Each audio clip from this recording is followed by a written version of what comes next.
Assalamualaikum warahmatullahi wabarakatuh. Kami dari mahasiswa Universitas Pamulang, jurusan Akuntansi S1, kelas 03 Sake 017. Di sini kami akan menjelaskan mengenai siklus pendapatan. Adapun materi ini akan disampaikan oleh kelompok 5 yang terdiri dari saya sendiri, Kamelia Rahma, ada juga Karina, Nama saya Karina Hanifah. ada juga Marini, dan ada juga Vika.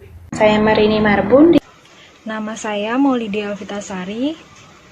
Mari berikut penjelasan dari kami. Baik, di sini saya akan menjelaskan tentang pengertian siklus pendapatan.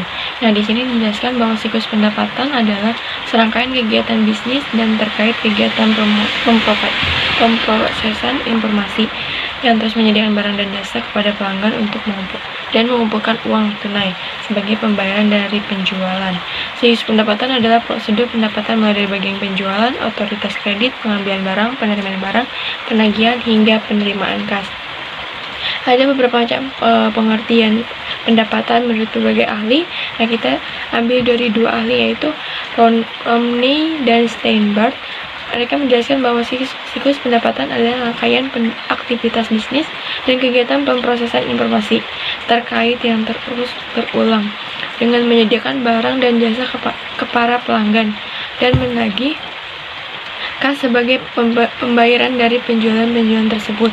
Dan ada juga menurut Bondar dan Hopwood, siklus pendapatan adalah kejadian-kejadian yang berkaitan dengan pendistribusian barang dan jasa kepada entitas lain dan penagihan pembayaran yang berkaitan. Intinya siklus pendapatan untuk harus ada dalam prosedur setiap perusahaan kayak gitu. Saya Marini Marbun. Di sini saya akan menjelaskan aktivitas bisnis siklus pendapatan. Ada 4 aktivitas dasar bisnis yang dilakukan dalam siklus pendapatan. Yang pertama itu penerimaan pesanan dari para pelanggan. Di antaranya pengambilan pesanan pelanggan, persetujuan kredit, memeriksa persediaan, menjawab permintaan pelanggan. Yang kedua, pengiriman barang, ambilan pesanan, kirim pesanan. Yang ketiga, penagihan dan piutang usaha. Di antaranya penagihan, pemeliharaan data piutang usaha, pengecualian penyesuaian rekening, dan penghapusan. Keempat, penagihan kas, menangani kiriman uang pelanggan, menyimpan ke bank. Dan adapun tujuan dari bisnis siklus pendapatan itu diantaranya menyediakan produk yang tepat di tempat dan di waktu yang tepat dengan harga yang sesuai. Semua transaksi telah diotorisasikan dengan benar-benar. Semua transaksi dicatat dengan valid dan benar-benar terjadi. Semua transaksi yang valid dan disahkan telah dicatat. Semua transaksi dicatat dengan akurat.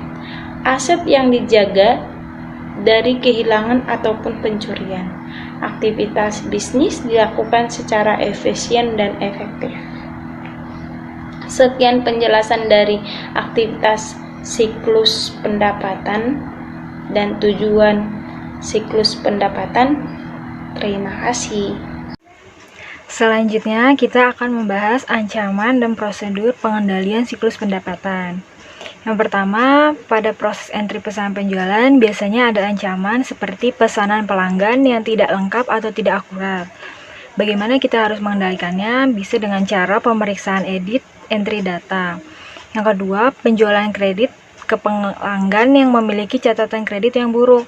Nah, itu kita bisa lakukan dengan cara persetujuan kredit oleh manajer bagian kredit, bukan oleh fungsi penjualan. Catat yang akurat atas saldo rekening pelanggan. Yang ketiga, legitimasi pesanan. Itu bisa dengan cara tanda tangan di atas dokumen kertas untuk digital dan sertifikat digital untuk EBIS. Yang keempat, habisnya persediaan, biaya penggudangan, dan pengurangan harga. Itu bisa dilakukan dengan cara sistem pengendalian persediaan. Yang kedua, ada proses pengiriman. Yang pertama itu biasanya kita kesalahan pengiriman, barang dagang, jumlah, dan alamat yang salah. Seharusnya kita harus bisa rekonsiliasi pesanan penjualan dengan kartu pengambilan dan slip pengepakan atau pemindai kode garis atau barcode. Yang kedua ada pencurian persediaan. Itu kita harus bisa batasi akses fisik ke persediaan. Jadi nggak semua orang bisa masuk ke gudang atau ke tempat persediaan. Selanjutnya ada proses penagihan dan piutang usaha. Biasanya tuh ada ancaman kegagalan untuk menagih pelanggan. Pengendaliannya kita bisa lakukan pemisahan fungsi pengiriman dan penagihan. Jadi di setiap perusahaan harus bisa membedakan untuk bagian pengiriman dan penagihan. Yang kedua, ada kesalahan dalam penagihan. Kita harus bisa mengendalikan edit entry data dari daftar harga yang ada. Jadi jangan sampai ada kesalahan. Yang terakhir, ada kesalahan dalam memasukkan data ketika memperbarui piutang usaha.